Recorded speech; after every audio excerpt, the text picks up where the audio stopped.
오늘 우리에게 주시는 하나님의 말씀은 누가복음 19장 1절로 10절이 되겠습니다. 신약성경 127쪽 누가복음 19장 1절로 10절 말씀. 우리 한 절씩 교독하도록 하겠습니다. 성경 글이 작으신 분은 앞에 자막 보시고, 예수께서 여리고로 들어가 지나가시더라. 삭개오라 유망한 자가 있으니 세리장이요 또한 부자라. 그가 예수께서 어떠한 사람인가 하여 보고자 하되 키가 작고 사람이 많아 할 수 없어 앞으로 달려가서 보기 위하여 돌무화가 나무에 올라가니 이는 예수께서 거리로 지나가시게 되밀어라. 예수께서 그곳에 이르사 쳐다보시고 이르시되 삭개오야 속히 내려오라. 내가 오늘 네 집에 유하여야 하겠다 하시니 급히 내려와 즐거워하며 영접하거늘. 뭇사람이 보고 수군거려 이르되 저가 죄인의 집에 유하러 들어갔도다 하더라. 삭개오가 서서 주께 여짜오되 주여 보시옵소서, 내 소유의 절반을 그만한 저들에게 주겠사오며 만일 누구의 것을 속여 빼앗을 일이 있으면 내 갑절이나 갚겠나이다. 9절 10절은 같이 읽죠. 예수께서 이르시되 오늘 구원이 이 집에 이르렀으니 이 사람도 아브라함의 자손이미로다. 인자가 온 것은 잃어버린 자를 찾아 구원하려 함이니라. 아멘. 오늘 읽은 본문 말씀을 가지고 내려놓음이라는 제목으로 하나님이 주신 은혜를 나누겠습니다. 오늘 설교 듣기 전에 찬양 하나를 준비했는데 우리 영상으로 찬양 같이 듣고 그냥 여러분들이 작은 마음으로 같이 쫓아 부르면 좋겠어요. 같이 영상 보고 말씀 전하겠습니다.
오늘 설교 제목이 뭐였죠?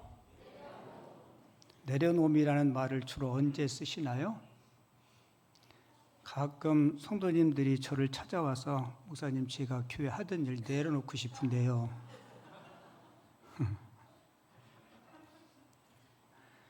내려놓음은 성경적인 의미는 그런 의미가 아니에요.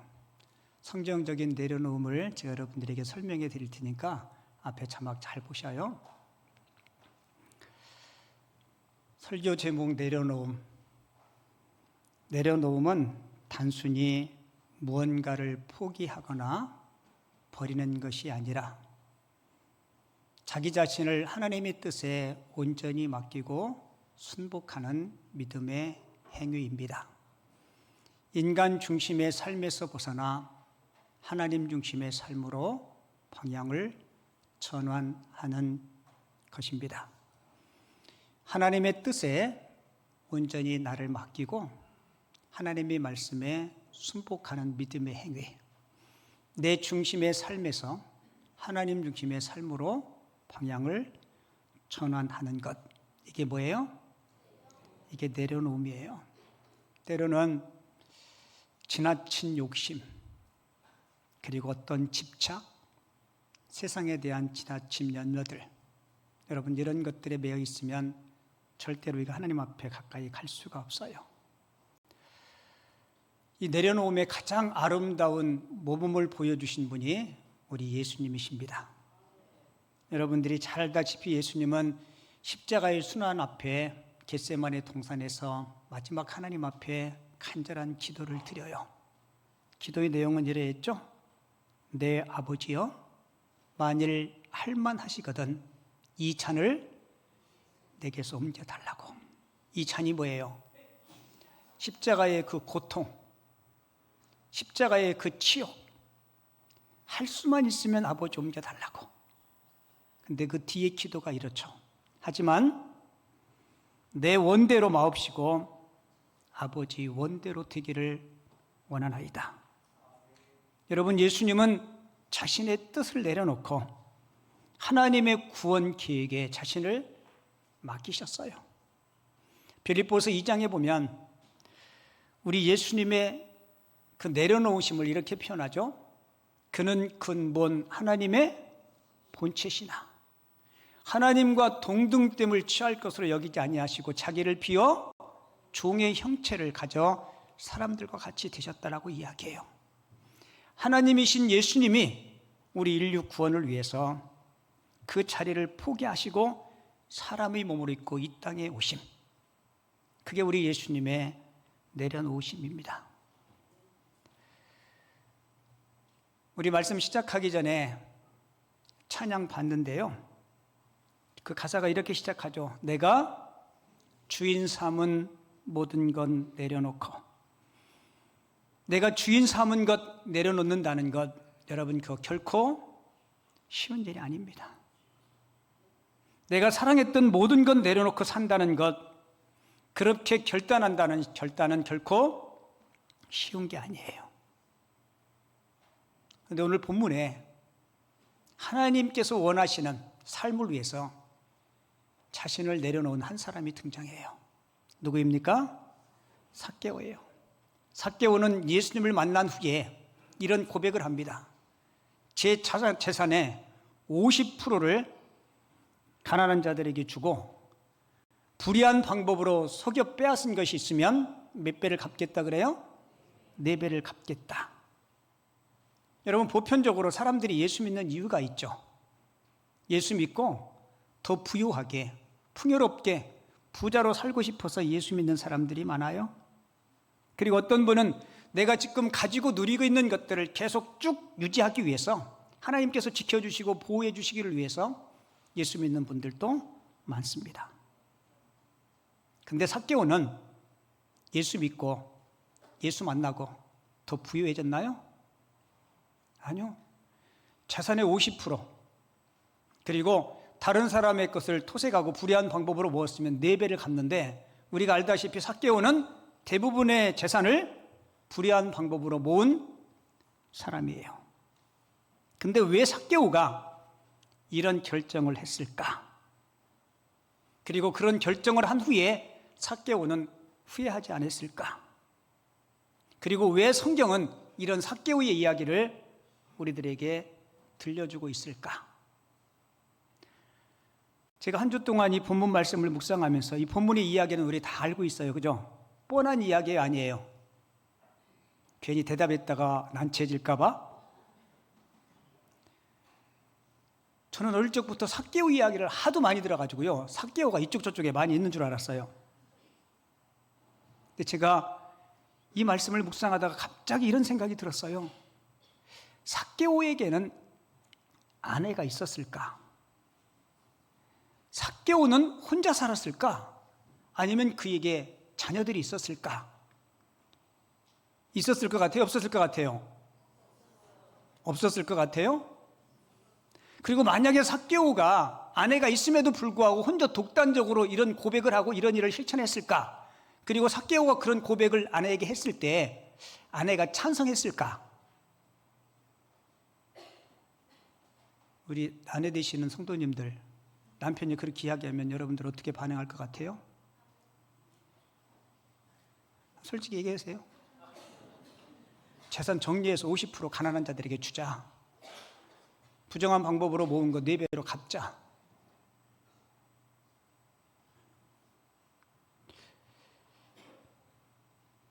제가 이렇게 1부, 2부 다 물어봤는데 고개를 설레설레 흔들어요. 예수님께서 삭개오의 대화 속의 결론 부분에 우리 주님께서 삭개오에게 이렇게 해요. 구원이 이 집에 이르렀다라고 이야기해요. 구원이 삭개오 개인에게만 임한 게 아니고 어디예요? 예, 이 집에, 삭개오의 집, 여기서 집은 우리가 이야기하는 하우스, 이 건물을 이야기하는 것이 아니고 성경에 보면 이 집을 오이코스라 그래요. 이게 무슨 뜻이냐면 가족 공동체를 이야기해요. 그런 걸 보면 삭개오는 혼자 산 사람이 아니었고 틀림없이 그의 아내와 그의 자녀들이 있었을 겁니다. 그럼 제가 고민이 생겼어요. 부인이 극구 반대하는데 우리 할렐루야 성가대원들은 반대 안 하죠? 야, 당신은 어쩌면 그렇게 내려놓음을 잘하시냐고. 나도 왔다 갔다 했는데 당신 이야기를 듣고 보니까 그렇게 하는 것이 좋겠다고. 혹시 내가 꼽을 쳐놓은 것도 있는데 이것도 다 팔으라고. 여러분 이거 쉬운 결정 아니에요. 그죠? 결코 쉬운 일이 아니에요. 그러면 아내의 반대에도 무릅쓰고 삭개오가 그렇게 했을까? 저는 그렇게 생각하지 않아요. 제가 쭉 설명하겠지만 삭개오는 부자가 됐어요. 근데 부자가 됐는데 그 부요함이 삭개오의 마음속에 진정한 평안함과 그렇게 추구했던 참된 만족과 행복을 가져다 주지 못했어요. 여러분, 삭개오는 한평생 움켜쥐는 삶을 살았어요. 쌓기 위해서 달려온 사람입니다. 그래서 삭개오의 인생의 표가 있어요. 뭐니 해도 머니가 최고다. 그래서 그 머니, 그 돈을 위해서 양심도 팔고 인격도 팔고 민족도 배반하는 삶을 살았어요. 그런데 오늘 삭개오 이야기를 하면서 본문 1절은 이렇게 시작해요. 예수께서 여리고로 들어가 지나가시더라. 그냥 보통 이렇게 쓸 수 있잖아요. 예수께서 여리고를 지나가시더라. 근데 성경의 기자는 뭐라고 얘기해요? 여리고로 들어가. 이게 무슨 의미인지 아세요? 예수님은 여리고라는 그 마을에 의도를 가지고 그 마을을 들어가셨다는 거예요.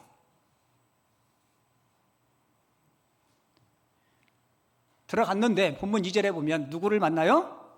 삭개오를 만나는데 삭개오라 이름하는 자가 있으니, 삭개오라는 사람이 있으니라고 안 하고 삭개오라 이름하는 자가 있으니, 세리장이요 또한 부자라. 그러니까 삭개오의 이름의 의미를 부각시키기 위해서 삭개오라 이름하는 자라고 표현해요. 삭개오의 이름의 뜻은 순결하다, 정직하다라는 의미입니다. 근데 삭개오는 자기 이름값을 제대로 하지 못해요. 보통 이름은 부모님이 지어주잖아요. 부모님이 지을 때 그 이름에 자녀에 대한 뭐가 있어요? 기대가 있습니다. 우리 자녀는 앞으로 이러이러한 자녀로 성장했으면 좋겠다 라는 기대가 있는데 부모의 기대에 못 미치는 삶을 삽니다. 성경은 삭개오를 부자라고 소개하고 세리장이라고 소개해요. 그가 부자가 될 수 있었던 이유는 세리장이었기 때문에, 세금을 거두는 그 당시에 세무 공무원이었기 때문에 부자가 됐다라고 이야기해요. 자, 그 당시의 세법은 우리와 너무 다릅니다. 삭개오가 살던 시대는 로마가 삭개오의 나라였던 유다를 지배하고 통치하던 시대였어요. 그때 세무제도는 로마 정부가 일정한 금액을 할당해 줘요. 그러면 여리고라는 도시에서 일정한 세금을 거두어서 로마에 상납합니다. 그리고 나머지는 더 걷든 그렇지 않으든 세무 공무원에게 위임을 해요. 그러니까 삭개오는 어떻게 했겠어요? 정해진 것 이상의 돈을 그는 긁어 모았을 겁니다. 왜요? 로마로부터 인정받았기 때문에. 그러니까 허감하던 도둑 같은 일을 한 거예요. 삭개오의 삶에 그의 인생의 표가 뭐라 그랬죠? 뭐니 해도 머니가 최고. 그리고 삭개오에게 그의 인생의 주제곡이 있었어요. 뭔지 아세요? 이거였어요. 안지나 서나? 당신 생각이 아니고 안지나 서나? 돈 생각. 눈을 감아도 돈 생각, 눈을 떠도 돈 생각, 걸어가도 돈 생각, 잊으려 해도 잊을 수 없는 그 돈 생각. 그래서 돈을 얻기 위해서 양심도 팔고 나라까지 버릴 수 있는 사람이었어요. 왜요? 돈만 있으면 참된 만족, 행복, 만사, 형통이라고 생각한 겁니다. 그래서 그의 생의 유일한 목적은 바로 돈, 그리고 명예였어요. 그리고 그가 그렇게 원하던 부자가 됐어요. 말하자면 소원을 성취한 겁니다. 돈도 얻고 세상적인 주기를 얻었는데 문제는 그가 그렇게 꿈꿔왔던 행복이 그의 마음속에 없었다는 거예요. 행복할 줄 알았는데, 좋을 줄 알았는데 그의 마음속에는 무엇으로 채울 수 없는 공허감이 가득한 거예요. 심령에 막 허기가 지는 거예요. 좋은 집, 좋은 침대에서 누웠지만 깊은 탄잠을 잘 수가 없었어요. 삭개오는 고민에 빠집니다. 내가 한평생 참된 만족과 행복을 위해서 달려왔는데 그 결과가 이것이란 말인가? 여러분 생각해 보세요. 이게 하루 이틀이 아니었을 거예요. 그 모습을 누가 가장 가까이서 지켜봤을까요? 삭개오의 아내가 지켜봤을 거예요. 여러분 객관적으로 부족한 거 없잖아요. 저택 같은 집에서 기사 딸린 리무진 타고 가사 도우미도 있었을 거고 산에 진미를 차려놨는데 입맛이 없어요.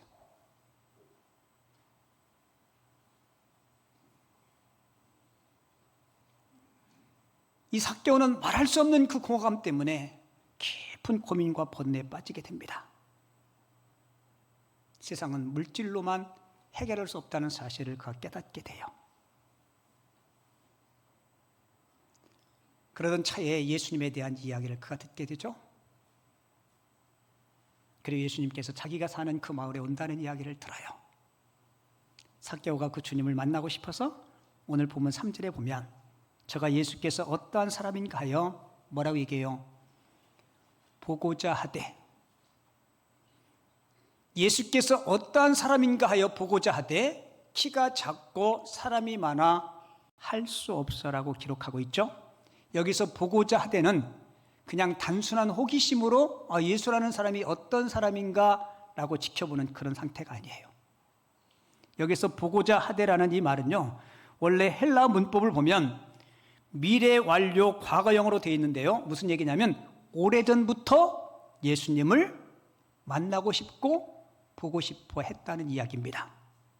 그때가 언제인지는 모르지만 아마 마음의 공허함을 느낄 때 이 공허함을 채워주실 분이 누굴까? 아마 예수님에 대한 이야기를 들었겠죠? 그리고 가장 결정적인 동기는 어쩌면 자기와 똑같은 세무 공무원이었던 마태가 예수님의 제자가 되고 주님을 따르는 모습을 보면서 아마 이런 결정적인 동기를 얻은 것 같아요. 여러분, 삭개오가 예수님을 찾은 이유가 뭐예요? 부자 되기 위해서? 아니요, 이미 삭개오는 부자 됐어요. 그의 치명적인 질병 때문에? 아니요, 그는 건강했어요. 때로는 환경과 가정의 심각한 문제 때문에 주님을 찾은 것도 아닙니다. 삭개오는 세상적인 것으로 채워지지 않고 해결되지 않는 그 문제를 가지고 우리 주님을 만나기를 원했던 겁니다. 근데 주님을 만나려고 왔는데 그에게 장애물이 생겼어요. 많은 사람들이 예수님을 옹이하고 있고, 성경은 삭개오는 키가 작은 사람이라 예수를 볼 수 없었다라고 이야기하고 있습니다. 자, 고개 들고 쳐보셔요. 우리가 신앙생활 할 때 삭개오가 주님을 뵙고 싶었지만 그에게 키가 작고 사람들이 많아서 이 장애물이 있었죠. 여러분들이가 신앙생활 하는데 하나님과 우리 사이에 여러분들 개인에게 있어서 큰 장애물은 뭡니까? 한번 생각해 보세요. 세상적인 즐거움입니까? 아니면 삭개오처럼 돈입니까? 아니면 친구들인가요? 여러분, 분명히 각자에게 그런 걸림돌들이 분명히 있을 거예요. 돈만 된다면 신앙과 하나님은 저 뒤로 차선책으로 혹시 밀리지 않습니까?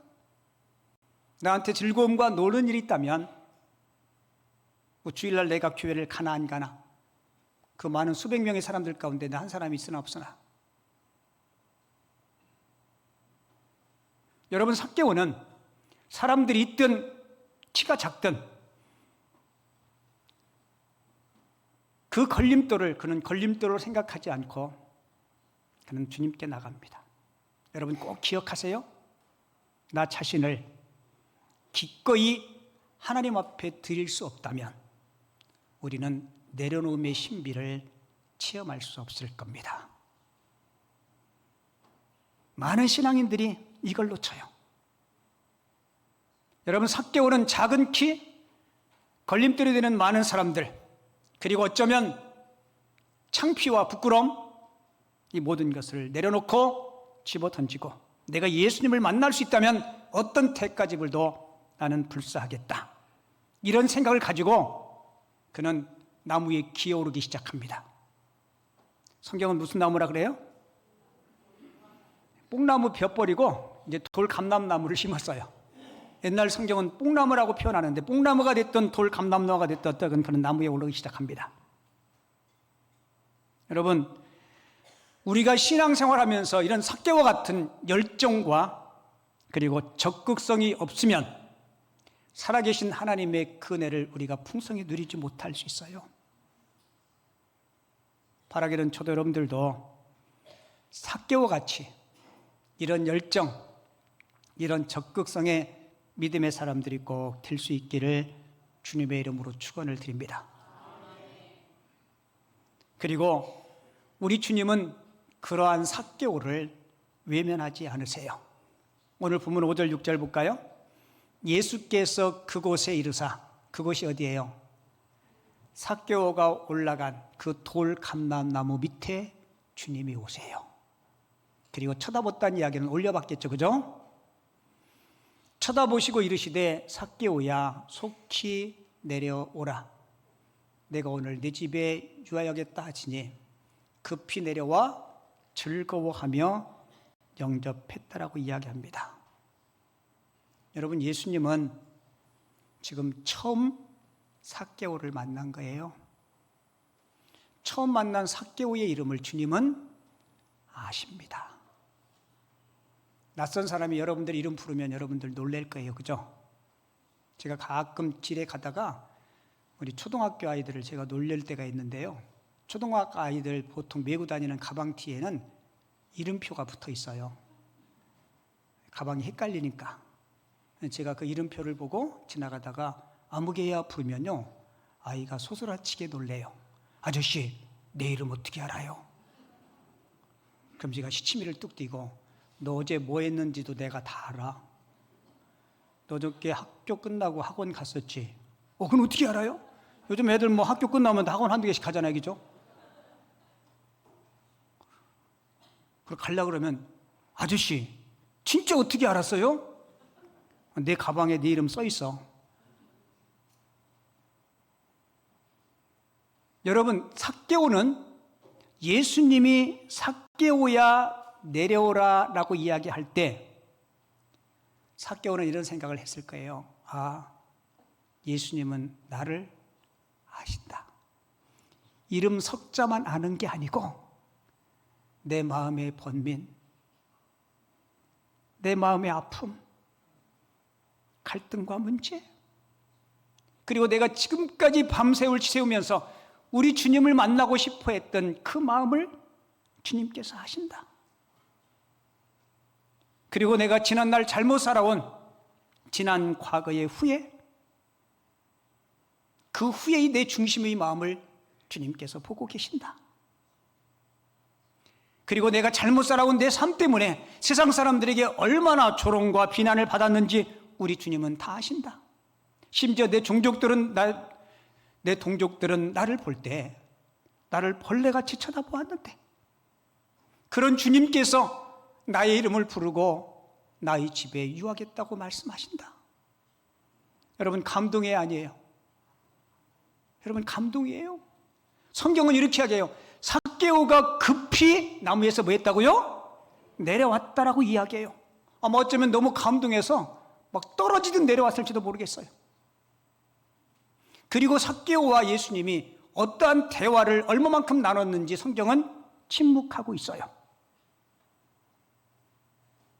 하지만 깊이 있는 영적인 대화를 나눴을 겁니다. 주님, 궁금한데요, 제 이름 실제로 어떻게 아셨어요? 아마 여러 가지를 물어봤을 거예요. 그 대화 속에 삭개오는 자신이 잘못 살아온 지난 과거에 대한 주님의 용서, 사랑, 그리고 아픈 생에 대한 미래의 소망과 용기를 그에게 불어넣어줬을 겁니다. 여러분, 예수님을 만난 삭개오는 이제 움켜쥐는 삶에서 내려놓는 인생으로 그가 바뀌게 돼요. 내가 주인 삼은 모든 건 내려놓고, 여러분, 그게 결코 쉬운 게 아니에요. 우리 흔히 1만 시간의 법칙이라고 들어보셨어요? 사람이요, 어떠한 일에 1만 시간을 투자하면 그쪽 분야의 달인 전문가 같은데요. 근데 우리는 1만 시간 아니라 2만 시간, 3만 시간 동안 예수를 믿었음에도 불구하고 아직도 내가 주인 삼은 그 모든 건 내려놓지 못해요.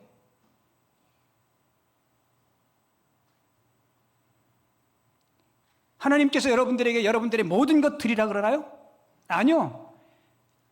우선순위를 드리라 그래요. 그 나머지는 누리라 그렇게 이야기합니다. 내 인생의 모든 문제, 주님 앞에 내려놓을 수 있는 것, 내 의지로는 참 힘들어요. 하나님의 은혜가 임할 때 우리는 그러한 삶을 살아갈 줄을 믿습니다. 그런 그 은혜가 누구에게 임해요? 삭개오처럼 열정을 가지고 의지를 가지고 주님을 찾을 때 주님께서 그렇게 일하시고 그렇게 역사하실 줄을 믿습니다. 예수를 얻는 것, 그것이 세상 어느 것보다 더 큰 기쁨이라는 사실을 깨달을 때 우리는 그 일을 선택할 수 있는 거예요. 여러분, 삭개오가 더 큰 기쁨과 세상 것으로 채울 수 없는 그것을 위해서 내려놓을 때 우리 주님께서 삭개오에게 이렇게 이야기해요. 본문 8절 볼게요. 삭개오가 서서 주께 여짜오되 주여 보시옵소서, 내 소유의 뭐를요? 절반을 가난한 자에게 주겠사오며 만일 누구의 것을 속여 빼앗은 일이 있으면 내 값을 갚겠다라고 이야기하죠. 어느 설교학자가 그렇게 이야기해요. 이 땅에서 회개의 값을 가장 많이 지불한 사람이 바로 삭개오일 거라고. 회개의 값을 가장 많이 지불한 사람이 삭개오일 것이라고 그렇게 이야기해요. 여러분, 삭개오가 이런 결정을 내리고 그리스도의 제자가 되고 성도가 된 후에 삭개오가 그렇게 결정한 거 후회했을까요? 대답을 해주세요. 후회했을까요? 삭개오의 부인이 후회했을까요? 아마 그 이전보다는 어쩌면 여러 면에서 불편한 것들이 분명히 있었을지 모르겠어요. 하지만 주님을 만난 이후에 삭개오의 마음속에는 지금까지 세상 것으로 누리지 못했던 그 놀라운 평안함, 그 만족과 그 행복, 저도 여러분들도 우리 예수 믿고 신앙생활하면서 이런 은혜, 이런 평안함 누렸으면 참 좋겠습니다. 여러분에게 책 한 권 소개해 드릴게요. 내려놓음이라는 제목의 책이에요. 이용규라는 선교사님이 쓴 책인데요. 이 선교사님이 서울대학교에서 학사 석사 과정을 다 마치고 하버드에 유학 가서 그곳에서 박사 학위를 받습니다. 장래가 촉망되는 이분이 세상에서 부르는 곳이 많았지만 하나님의 소명을 받고 몽골의 선교사로 가요. 여러분, 이 책은 이분이 유학 생활과 몽골 선교지에서 자신이 깨달았던 그 내려놓음 이후에 하나님께서 어떻게 풍성하게 채우시는가에 대한 그런 이야기들이 기록되어 있어요. 이 책의 내용을 제가 몇 줄만 여러분들에게 좀 읽어드릴게요. 내가 살아가는 모든 것이 하나님의 선물입니다. 여러분 인정하시나요? 여러분들이 아침에 눈 뜨고 호흡하고, 아침에 물 마시고, 아침 식사하고, 내가 직장에 가고, 직장에서 일하고, 아니면 학생들이 학교에 가고, 집에 돌아와서 씻고, 저녁에 한식탁에서 밥 먹고, 여러분 이게 하나님의 축복이고 하나님의 은혜임을 꼭 기억하시기 바랍니다. 여러분 이거 놓치면 우리 인생 절대로 행복해질 수 없어요.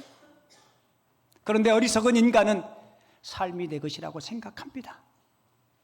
여러분, 오늘이라는 날을 맞이하지 못하고 어저께 세상을 떠난 사람들이 많아요.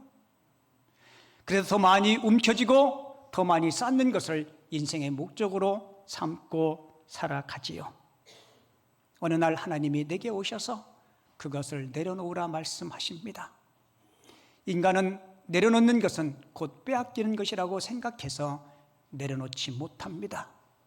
그것이 남의 이야기일 때, 그리고 이론적으로 토의를 할 때는 내려놓을 수가 있습니다. 그러나 그것이 내 사건이 되어야 할 때 내려놓기란 쉽지 않습니다.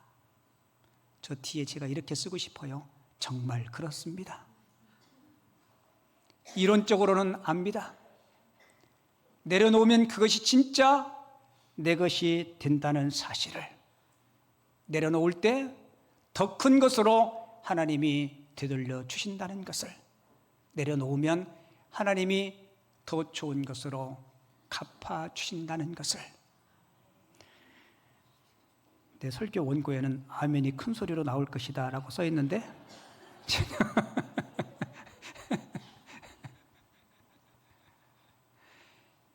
여러분, 오로지 뭐니 해도 뭐니가 최고라는 삶의 피어를 가지고 안지나 서나 돈 생각하며 오직 물질욕에 살았던 이 삭개오.